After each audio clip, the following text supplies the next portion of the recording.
And so it begins. A story about betrayal and how you can find your way back, hopefully, in a matter of hours or days, and not months and years. This is a lived version of Adam and Eve's Garden of Eden, where a snake enters and Adam and Eve gets their first real test of what their relationship is. Now, in my world and in my story, I find myself living on paradise, the way we're living and with our kids, and how our whole life is. Me and my wife's been married for 15 years. No, we've been together for 15 years, been married for 12. And as all relationships, there have been hurdles, but none as big as this last one. So we will enter this story about how it began and how we have worked through it. It happened 10 days ago.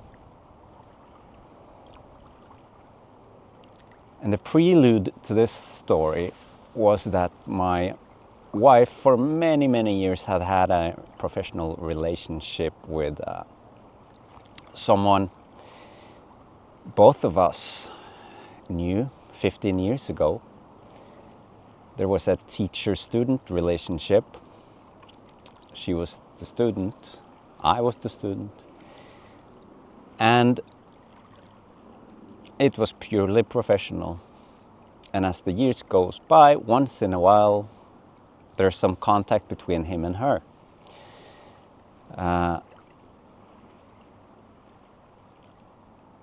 Entering a more spiritual path, my wife became more interested in that connection and found out it was a soul twin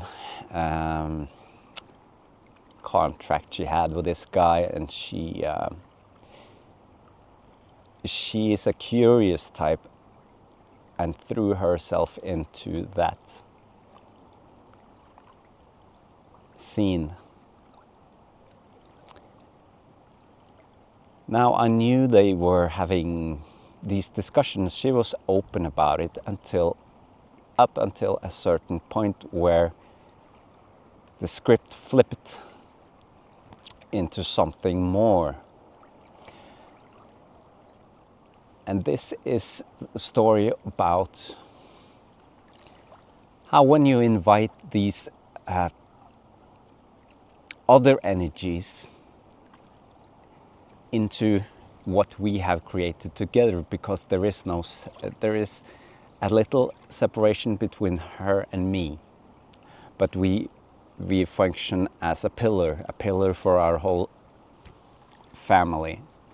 And if this pillar starts cracking in the foundation because one of us invites that in, then the whole thing will come apart. So this will also be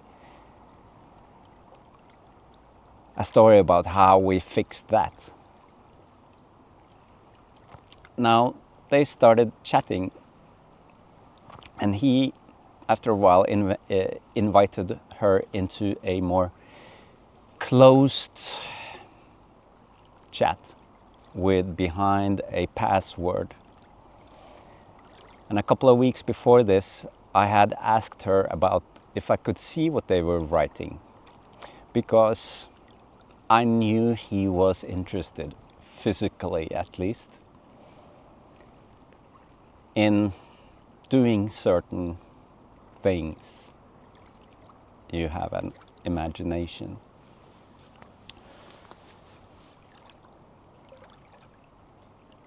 Now, she thought she had control over that. But they entered this private chat, and she started creating an illusion. And while she needed, it was a dopamine high, because he started writing her things, and she kind of got confirmations that, yeah, she's pretty, and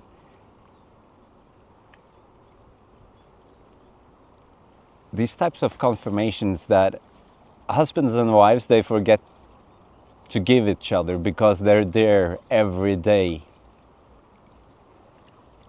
And it doesn't matter, no.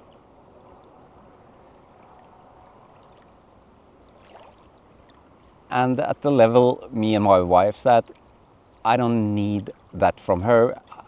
And right now, I don't know if she needs that from me. I don't really think so, because once you have landed inside yourself, you don't need someone outside you to confirm what you are, what your values is. And our outside is just a shell.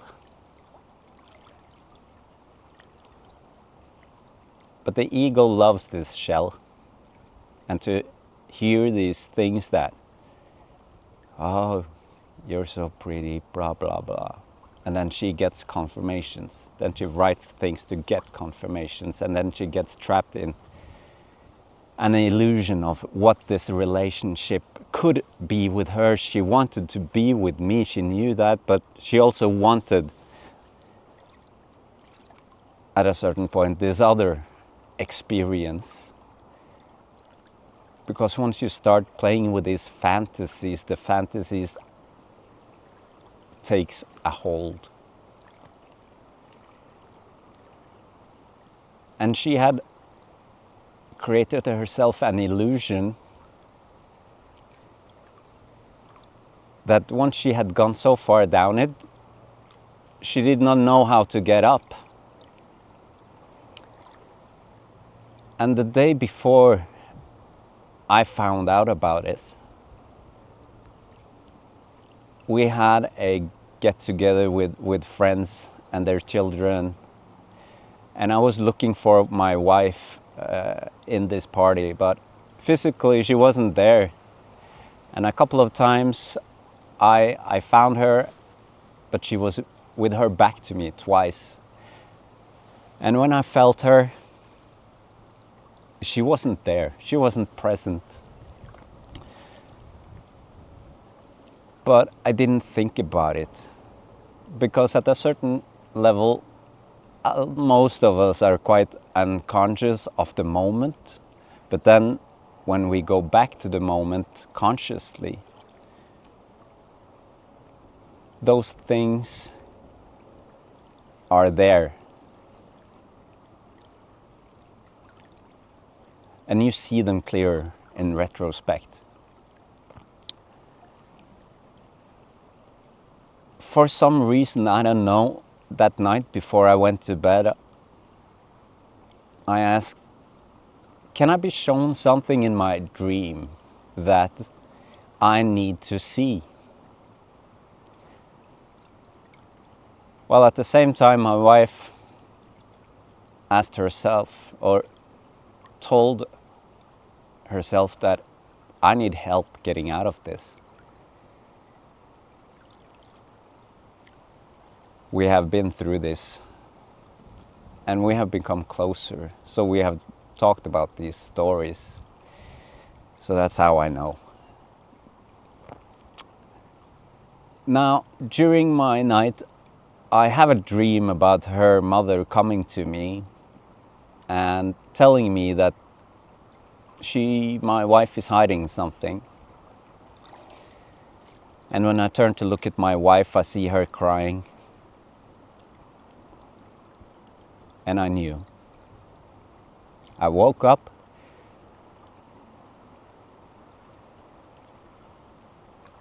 and I knew what it was. So I went to her phone that morning before she woke up and I found the message she wrote him. And I was way out of my comfort zone of what I would have let into my marriage. I won't say it will never happen because one can get trapped, but I will make sure that I fight every centimeter, millimeter on the way that it's not going to be like that. And I think we have resolved it, but I never say never, so I'm not going to say it. So when I stood with these messages, or this one message, because she had deleted the previous, but what I saw was enough. And then she woke up. It was right before 8 in the morning, and she came. I had taken her phone from where she left it. That was what she did those mornings. The first thing she did when she woke up was to check the messages from him. The last thing she did before she went to bed was to write.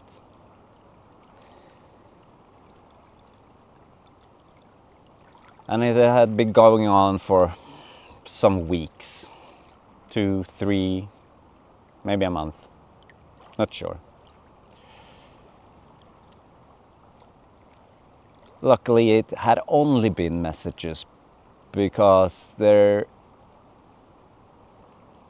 is a difference between making this illusion. She hadn't seen this guy for, probably since we went to school. But this illusion that was created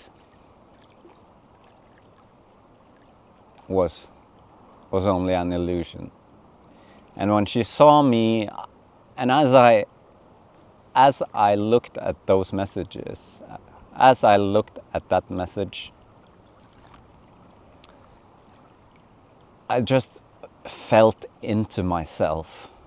What was going on inside me? And it wasn't rage, it wasn't anger, it was emptiness and a numbness.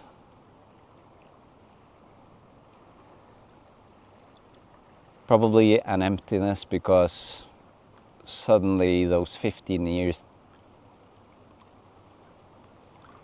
didn't matter to her, and I started wondering why.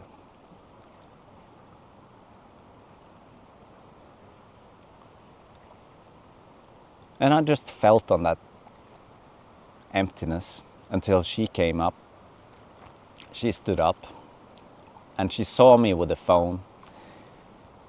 And I looked at her and I told her, I have read it. I read that message between you. And when she looked at me,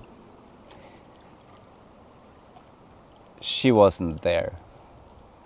Her mind or her spirit was somewhere else. It was not in the body. When she looked at me, she had a mask on. And she put on a fake smile. The kind of fake smile that tells you that, no, this message with him, it's nothing. Yeah.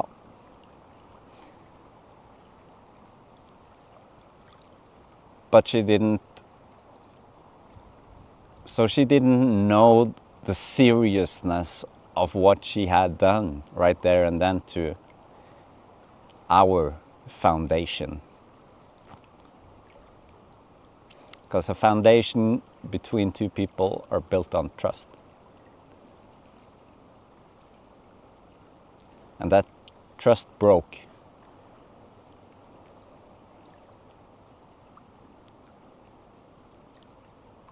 Now, we walked into into the kitchen, and I was just feeling this emptiness, and then suddenly a voice popped into my head, said, "Break the phone." So I picked up the phone and threw it into the wall. It didn't break. So I picked it up and threw it out the window. And I looked at her after I have done it. And I just sensed that she was kind of content with that. She didn't rage about it or anything. But she was, as I was doing these things, she was going inside herself, feeling all the feelings that she was having at that moment. And it's quite important during these times that you don't start blaming and raging and going in to those dark, energetic feelings, because you will never have resolution that way. That way is the path to a marriage ending. While it wasn't. And if you take that path after 15 years, what would your marriage been worth? And who would you be? Who would I be? I needed to after I smashed the phone, I needed to take a little walk in the forest, and I called a friend of mine through 25 years, and what I took from that conversation was that my side was that I wanted to go to the mountains, to be alone for a while and just stay away for days, weeks, maybe a month. I don't know. I just wanted distance and space. But he said one thing which made all the difference, and that was a thing I think I've also told him, and that was just stay with it.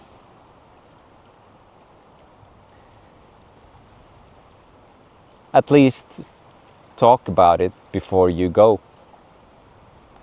And that's what I decided to do. I didn't know what to say or anything, but I just came back and we sat down together. I felt into my emptiness and my numbness, and she came to me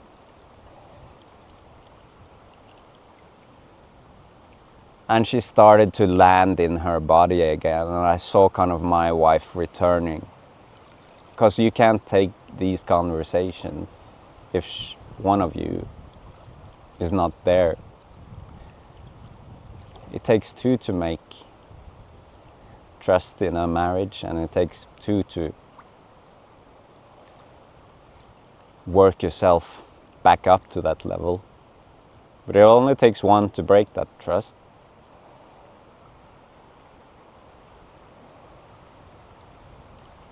So that was what I was feeling also.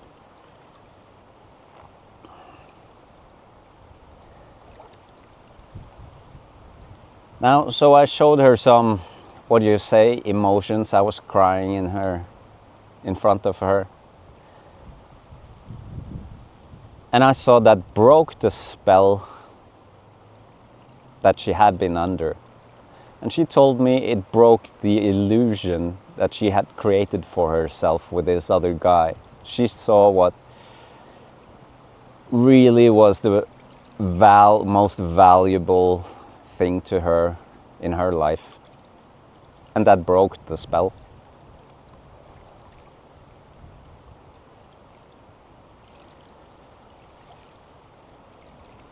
And we were crying into each other's arms, and I felt that she had returned to her body and not out floating in some distant fantasy.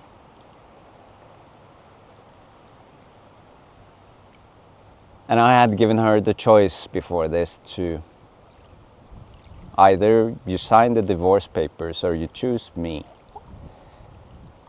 Because there, in my life, there's no room for a snake in the Garden of Eden.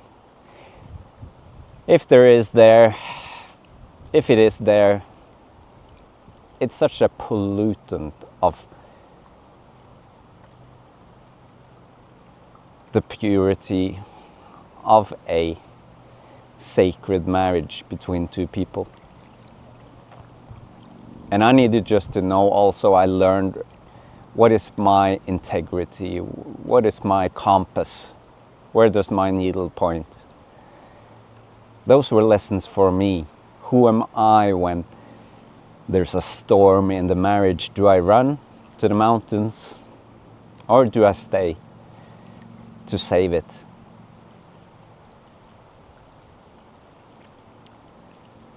And that choice made all the difference. Observing yourself while these emotions are running through you, feeling them out, recognizing them, and breathing through them to stay conscious of what's going on, instead of letting yourself fall into the rage, the anger, the fear of losing.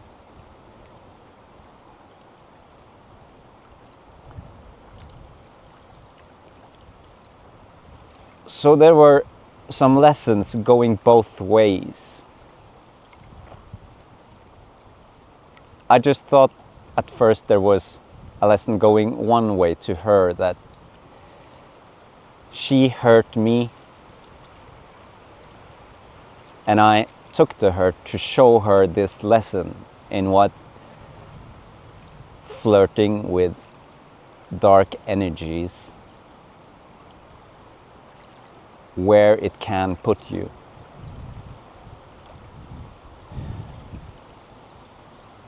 But also I learned the value of staying and trying to understand her also in it, and how she lost herself into the illusion of this dark fantasy.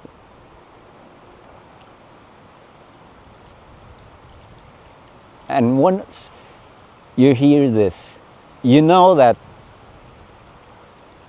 your obligation as a partner is to really take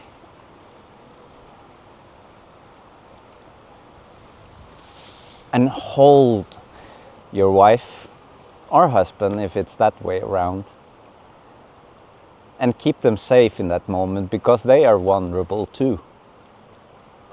They just found out that they've been kind of tricked into this illusion. And in the start, it was a willing entry. But she also told me that, yeah, she was kind of like flirting with the idea, and then at a certain point, this dark thing has gone so far that it came around the back and took hold of her. And that's why she wished out, but couldn't find it by herself. And as a partner and a husband, that was my role in this. To grab her down and yank her back into her body, into our sacred marriage. And as soon as I did that, or we did that together, it is not a one-part story. There needs to be two willing parts for this. Then the illusion of this man broke, and the dark energies let go of the hold they had on her. And when they let go of the hold they had on her, it was very easy for me to keep my heart open and forgive.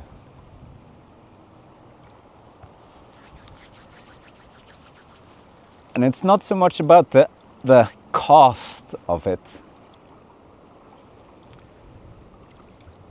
because there is a valuable lesson.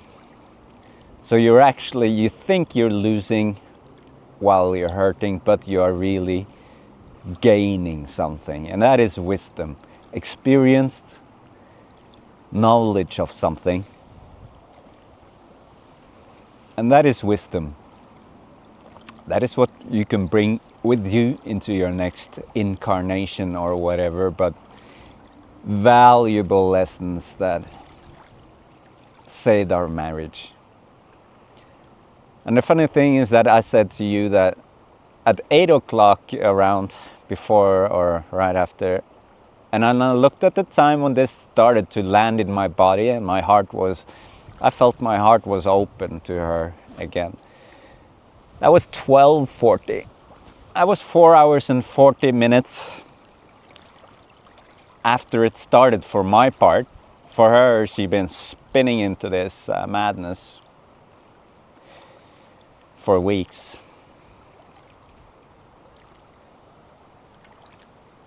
And we found ourselves that our relationship became strengthened and not weakened.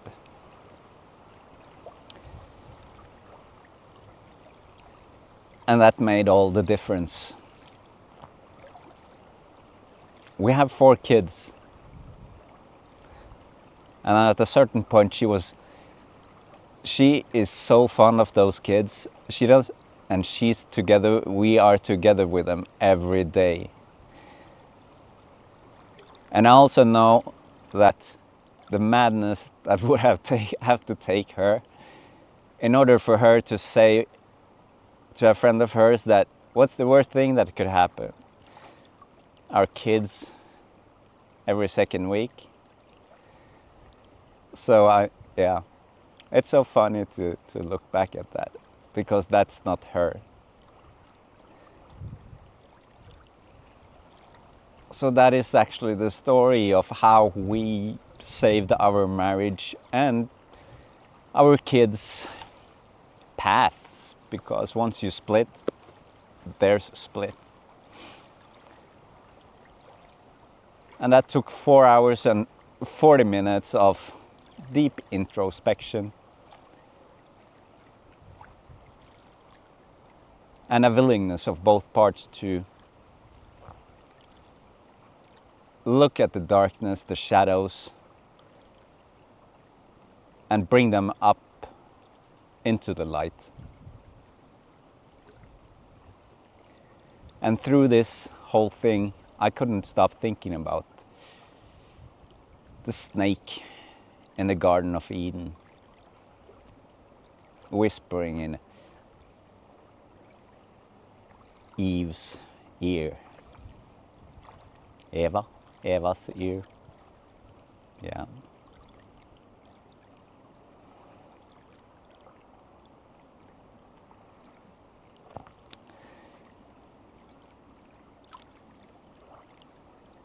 Relationships starts and stops every day.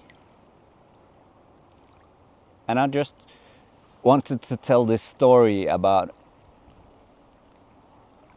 if it's meant to continue, this is kind of a way to go into it, but you have to go consciously and with your whole heart into it. Any half measures won't work. Falseness will be seen through on a subconscious level, and your pillars will have the cracks there forever until they're properly repaired, if you manage to do that.